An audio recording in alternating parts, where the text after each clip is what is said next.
Hello, I'm Kathleen Hall, and this is The Way I See It. Hello, I'm Ken Pierre, and this is the way I see it. Well, here we are. Yes, you're going to get 3 for the price of 2 today. Little baby girl adores him, and so she just wanted to sit up here. So this is Gracie, who we love, your sweetheart. April is Hope Month. Hope, hope, hope. And if you think about it, it's a perfect time of year. April, hope, spring, Change. everything from birds building nests to leaves coming out to us planting flowers until the fall and everything else. So it's just really is about hope. And what I think is really important, I wrote a book on hope, it's called Uncommon Hope, and how to live an extraordinary life with hope, because it does. And I think my fascination with hope has always been, because my dad we grew up with motivational speaking tapes on every night. He listened to them every night of our life on the table, and we would go to bed as little kids and hear him with all these dare to be great inspirational speakers. So no matter what happened in that house, I kind of always had this hope. Mm-hmm. And my mother was very Roman Catholic, and I know you know about that too as childhood. All about it. Yeah, they're all about it. They are, whether it's saints, right, that got killed or burned or whatever. It was all about the hope. Yep. And so you learn that on that, and you also learn it in biblical stories like the resurrection. So it's kind of, the milieu of hope has been there as far as philosophically and spiritually. I think what's interesting is we've just made this major turn where we actually study it. We study hope and the physical effects that it has. When certain people have hope, other people don't. The physical and health indicators of it are absolutely phenomenal. The first real hope that I've had recently was our president before this one. He inspired me to, live more of an intentional life and not just follow orders. When I was just in the military, and just reading his character, who he was, I was like, I can do this. I can be who he is. But I never really had that in my life because, losing my dad at a young age, and I didn't really have a father figure. I saw him as someone to strive to be. And so that's why I got out of the military, to pursue, a life of, helping people in the most audacious way that you can. Right. Oh, that's cool. Thanks for telling me that. Yeah. I didn't think of him as inspired. I mean, I know he wrote The Audacity of Hope. Exactly. I read it. Yeah. I was like, this man is amazing. Yeah. And so I happened to write Uncommon Hope. Yep. And I read that, or reading it still. Amazing. Hope is an energy. It's kind of like a spring that comes out of the water, the ground that you can't stop. And think of whether you've been, racing through a Publix or racing through a Kroger to check out, and all of a sudden this one checkout person smiles at you, and you look disheveled, you feel rotten, and all of a sudden they go, I hope you're having a good day, or whatever. And that energy, there is an energy with hopeful people. And when I was at Emory, whether it was Desmond Tutu or whether it was Jimmy Carter or the different people that I got to meet and study with, it was absolutely amazing, the hope that these people had. Also, I did a whole thing on Holocaust survivors and the hope and energy that they had even through all of their perils. And again, we study it now and look at health outcomes. So it's really important that even if you're not hopeful and you're a Debbie Downer,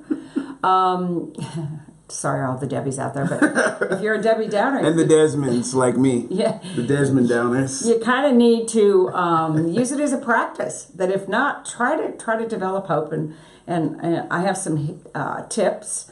And what I did was created an acronym out of hope. Mm-hmm. But before I do that, let me throw in one story. I actually got to be on a speaking panel with Barbara Walters at one point years ago, and the audience was open to questions, and somebody said, Miss Walters, if you could name, of all the zillions of people you've interviewed, right, on Barbara Walters specials and through her life, what was the one common, if you had to name one common thread through all of them, would it be? And she said, oh, that's simple. It's hope. I was so shocked. She said, every one of them, I don't care what situation, whether it was economic, whether it was physical, whether it was whatever they went through, a corporation, they all had this fire of hope. That girded them and was their taproot. So that really affected me too. So out of that, I decided to create an acronym of 4 things that I think are elements of hope. And the first is H is for honesty, O is for optimism, that all of them are honest. They are honest about where they became and where they are now and where they hope to go. They're optimistic. They are effervescent, optimistic cup of tea. The third is perseverance. Fall down 40 times, get up 41. My God, they never give up. And E is enjoy. And the reason I put enjoy is it's not just experiencing joy like we experience it, like, boy, it's Friday. Boy, when I get through with this week, I am going to go for a walk, or I'm going to go have coffee or tea or have dinner with my friend. That what I learned from my studying with these great leaders at Emory, and also in person and physical at this think tank I go to with all these amazing people, is that they have joy every day. So if it's a certain kind of tea or coffee or calling Ken or my dog on my lap or whatever it is, they don't wait till things are good or things are better or they've accomplished this chapter of a book or, signed this treaty. That's never in their algorithm of life. Every day they think you should end within enjoy. So and again, me being the religion that I was, and you kind of wait till you've done whatever good deed you need to do, whether it's taking a test, washing the dishes, whatever it is. Then you celebrate. Then you celebrate. No celebration till the lawn's mowed. No. We're not doing that, right? No, that's not the no. We definitely got a different path. So, honesty, optimism, I think, you talked about how your life changed with optimism. So I used to really be a lot I used to be a pessimist. I didn't even realize I was a pessimist, and I just feel like it was the surrounding that I was in, being in the military. You go through a lot of struggles, and I used to think of the negatives because I used to see only negative. So me, taking a step back and really, when we went through our 40 days of Lent, that was my goal to myself.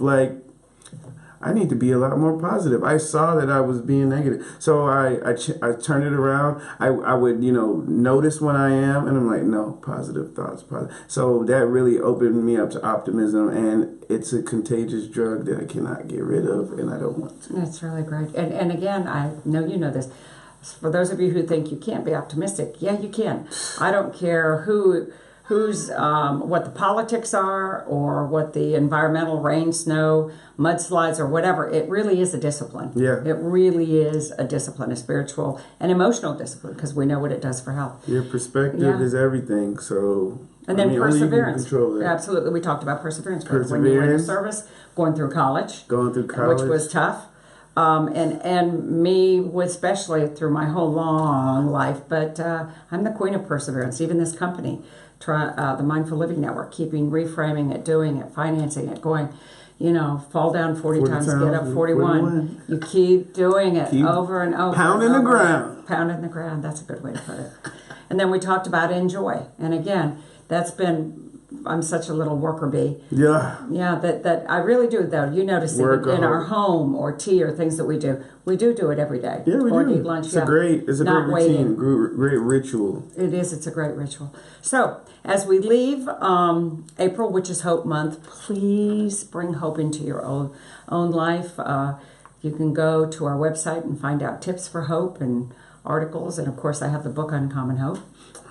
And I would encourage everyone to really take a look at what you're doing, look yourself in the mirror, and change your perspective. Life is all about perspective. I did it to myself, and I'm seeing a waterfall of optimism. And I appreciate you for, coaching me. Yeah, absolutely. So, enjoy. My name is Ken Pierre. This is the way I see it. And I'm Kathleen Hall and Grace Hall, and this is the way we see it. You guys have a great day, week.